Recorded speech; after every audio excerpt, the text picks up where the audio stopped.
নমস্কার, শুভ সকাল। আজ 1 জানুয়ারি বৃহস্পতিবার। পঞ্জিকা অনুসারে আজ পৌষ শুক্লা ত্রয়োদশী তিথি। মেষ, বৃষ ও মিথুন রাশির জাতকদের ভাগ্যে আজ কি আছে জেনে নিন। মেষ রাশি, কর্মক্ষেত্রে দ্বিচারিতার মুখে পড়তে পারেন। মাথার যন্ত্রণায় কষ্ট পেতে পারেন বা মাথায় আঘাত লাগার সম্ভাবনা রয়েছে, তবে খুব বেশি ভোগান্তি হবে না। আজ সৎ পথে উপার্জনের পথ পেতে পারেন। ঋণ নিতে হতে পারে। কর্মক্ষেত্রে শত্রুর কারণে সমস্যায় পড়তে পারেন। অর্থ সঞ্চয় করার যোগ আছে। বৃষ রাশি, আজ চর্মরোগ ও হৃদরোগের সম্ভাবনা আছে। সঞ্চয়ের পরিমাণ বাড়বে। আগের করা সুপরিকল্পিত লগ্নি আজ ভালো ফল দেবে।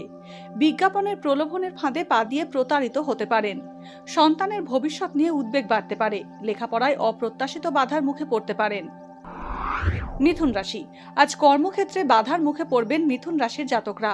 বিচক্ষণ ব্যক্তির অধীনে থাকলে লাভবান হবেন। চিন্তার বহিঃপ্রকাশ না করতে পারায় টেনশন বাড়বে।